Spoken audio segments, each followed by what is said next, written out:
So I also just wanted to say welcome to Aotearoa, welcome to New Zealand. It's great to have you here with us. It's an honour for us to be able to host you. I've been listening to the addresses of the people who have gone before me, and one thing I'm really grateful for about this conference is the opportunity to hear from other countries about the kind of things that are going on in their countries, and that brings some perspective to what's going on here in New Zealand as well. We have been incredibly reluctant to do anything about climate change.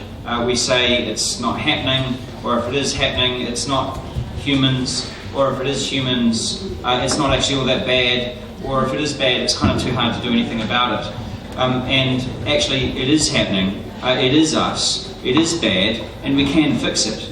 And that's sort of a sense of where we're getting to in New Zealand, but we're not there yet, unfortunately.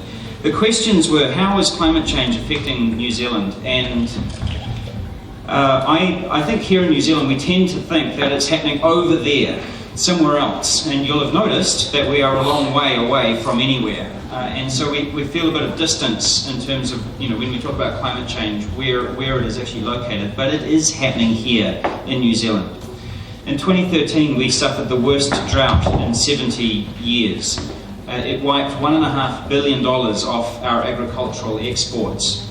And there has been peer-reviewed studies that say that the severity of that drought was due to climate change. We've always had droughts, we have them every year, but the severity and the frequency of those droughts is worse because of climate change, and that is affecting our economy. And in New Zealand culture, gross domestic product is more important than God.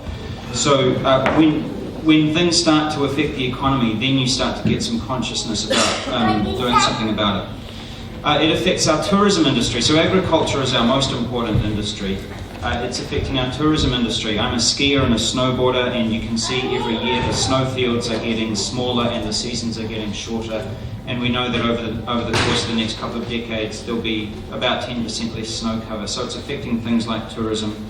It's affecting our waterways and the ability of fish to exist in our streams.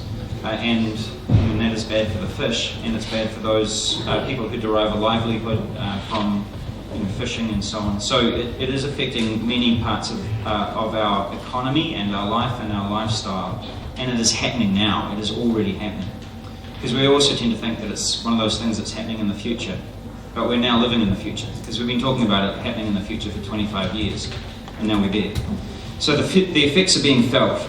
In fact, about 3 months after that drought in 2013, we had the worst storm that we've had in 60 years.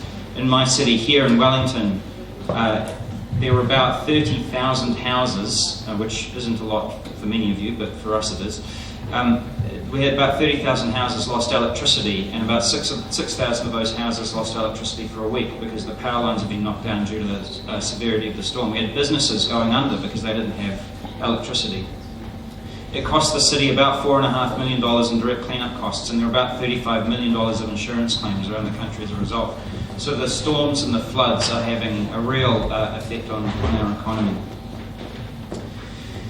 When we talk about how it's connected to other political issues in New Zealand, that is where things have gotten hard for us, because the industries, a couple of the industries who are feeling the effects are also the ones where a lot of the problem is located. So in New Zealand, one of the things that is unusual about New Zealand's emissions profile is that the largest single portion of it is in our agricultural sector. It's due to the methane from our livestock. And placing a price on greenhouse gas emissions, including methane, is politically very, very hard, which is why we haven't done it yet. And because the farming lobby is obviously extremely important politically, and so have been resisting change for most of the last 25 years. Having said that, we are currently converting forestry, which acts as a carbon sink, into more dairying. And so on. So we're actually converting things that soak up emissions into things that create emissions. And that is due, but basically that's a function of having the wrong price signals. So, people are being rewarded for cutting down forests and for converting to more dairying. We have in New Zealand an emissions trading scheme, and I would say, given that we're one of only a handful of countries in the world to have one, that normally that would be something that we would be proud of, except that in New Zealand the design of the emissions trading scheme is actually set up to subsidise polluters to continue to pollute. And in the time that we have had an emissions trading scheme, our emissions have gone up rather than down. And so as a policy instrument, it is doing precisely the opposite from what is theoretically intended. So it actually acts more like a smokescreen, if you'll forgive the analogy. It gives the government something to say, we are doing our part, we have an emissions trading scheme. They say this all the time, but actually, if you look at the actual results of the policy, our emissions are increasing. So it actually allows them to get away with saying that we're doing our part, when in fact, we are definitely not. Our emissions are higher now than they were when they came into place.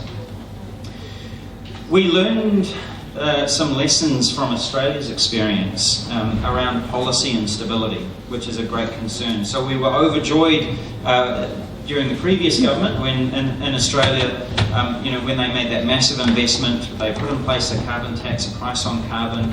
All of the right things happened, huge amounts of money started moving into the green economy, and then there was a change in government who ditched the whole thing and it all fell apart.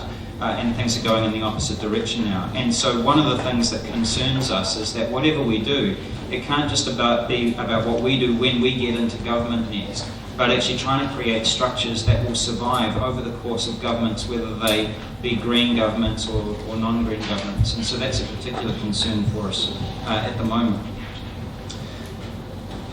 That sort of leads into what is our party's current response. So we have said, for the reasons that I outlined, that the emissions trading scheme is busted, and we would like to replace it with a carbon tax, which is a far more kind of straightforward instrument, one that's actually more predictable for business and more reliable, more transparent for consumers as well. And what we would do with the revenue that was raised from that is actually recycle it in the form of tax cuts. So corporate tax would come down, and there would be, and everybody in the country would receive a tax cut in the form of starting from the bottom of the pyramid.